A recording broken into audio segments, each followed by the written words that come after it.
గురువుగారు, ధనస్సు రాశి వారికి ఎటువంటి పరిహారాలు చేసుకుంటే ఆర్థికంగా వాళ్ళు బలంగా ఉంటారు గురువుగారు? శ్రీ పరావణ సంవత్సరంలో ధనుసు రాశి జాతకులకి ప్రధానంగా చూసుకుంటే అత్యంత శుభమైన ఫలితాలు పొందుతూ ఉంటారు.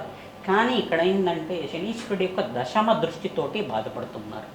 దశమ దృష్టి రాశి మీద పడుతుంది. అంటే శనీశ్వరుడికి 3 దృష్టిలు ఉంటాయి అన్నమాట. త్రిపాద దృష్టి అంటే 3వ దృష్టితో చూస్తుంటారు. తానున్న రాశి నుంచి 3వ దృష్టి 3వ రాశిని చూస్తుంటారు.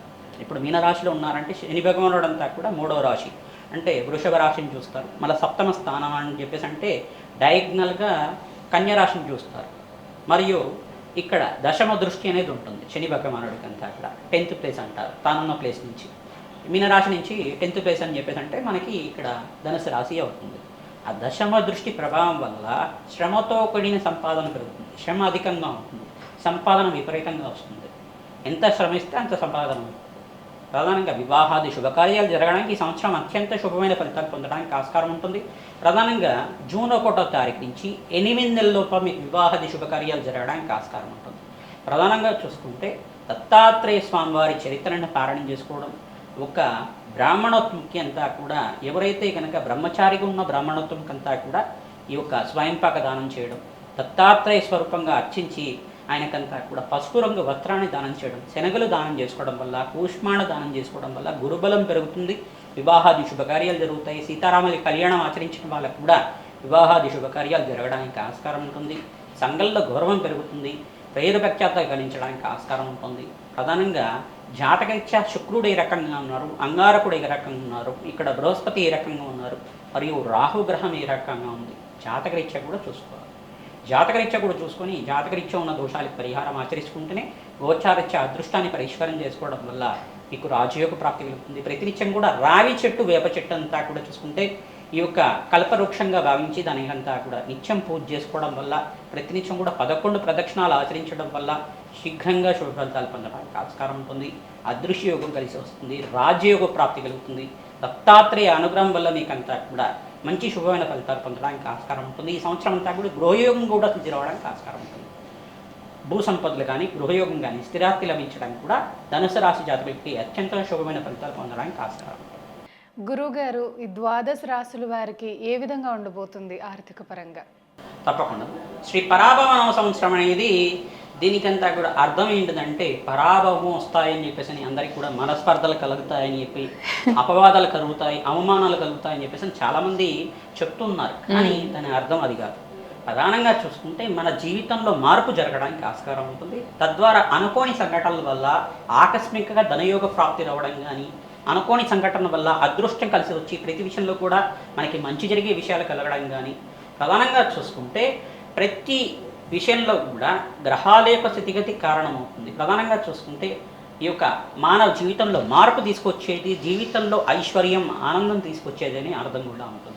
పరాభవన సంవత్సరం అంటే సకల శుభకార్యాలు జరిగే అవకాశాలు ఉంటాయి. ప్రధానంగా ఈ సంవత్సరంలో మనం కేంద్రంగా చెప్పుకోవాలంటే గోచార చక్రం ఎప్పుడైనా కానీ శనీశ్వరుడు గోచారం ఏ రకంగా ఉంది, గోచారరీత్యా బృహస్పతి గోచారం ఏ రకంగా ఉంది, రాహు యొక్క గోచారం ఏ రకంగా ఉంది, మరియు కేతు గ్రహ గోచారం ఏ రకంగా ఉంది, ఈ ప్రధానమైన గ్రహాల యొక్క ప్రభావం మానవాళి మీద ఏ రకంగా ఉంటుంది గోచార చక్రం చెప్తూ ఉంటుంది. ప్రధానంగా శని గోచారంలో చూసుకుంటే ఈ యొక్క శనీశ్వరుడు అంతా కూడా మీనరాశిలో సంచారం చేస్తున్నారు. రాహు యొక్క గోచారం చూసుకుంటే డిసెంబర్ 5వ తారీఖు దాకా కుంభరాశిలో ప్రయాణం చేస్తూ మరియు స్థానచలనం జరుగుతుంటారు. అపసవ్య దిశలో అంతా కూడా స్థానచలనం జరుగుతుంది. మరియు కేతు యొక్క సంచారం అంతా కూడా సింహరాశిలో సంచారం చేస్తారు డిసెంబర్ 5వ తారీఖు దాకా, మరియు స్థానచలనం జరుగుతుంది. మరియు ఇక్కడ బృహస్పతి సంచారం అంతా కూడా అతిచారంలో మార్పు, మిథున రాశిలో మార్పు చెందుతారు. మిథున రాశిలో ప్రధానంగా చూసుకుంటే జూన్ 1వ తారీఖు నుంచి కర్కాటక రాశిలో ప్రవేశం చేస్తారు. ఈ కర్కాటక రాశి ఏమవుతుందంటే బృహస్పతికి అంతా కూడా అత్యంతమైన ఉచ్చస్థానం, అది బలంగా ఉంటారు. శీఘ్రంగా శుభఫలితాలు రావడానికి ఆస్కారం ఉంటుంది. గురుబలం వల్ల ఏంటిదంటే సంఘంలో గౌరవం పెరుగుతుంది, పేరు ప్రఖ్యాతలు గణిస్తూ ఉంటారు, వంశాభివృద్ధి కలుగుతుంది, సత్సంతాన యోగం కలుగుతుంది, వివాహాది శుభకార్యాలు జరుగుతుంటాయి. గృహయోగము, భూసంపద అంతా కూడా ఎవరి జాతకరీత్యా అయితే గురుబలం ఉందో వాళ్ళకంతా కూడా శీఘ్రంగా ఫలితాలు రావడానికి ఆస్కారం ఉంటుంది. మరియు ఇక్కడ శుక్రుడు, అంగారకుడు, సూర్య భగవానుడు అంతా కూడా యోగకరంగా ఉండాలి జాతకరీత్యా కూడా.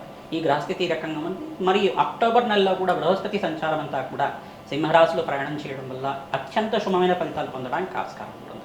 ప్రధానంగా దేశ గోచారంలో కూడా మార్పులు జరుగుతుంటాయి. ఈ సంవత్సరం అంతా కూడా వర్షపాతం అత్యంత శుభ ఫలితాలు ఇస్తూ ఉంటుంది.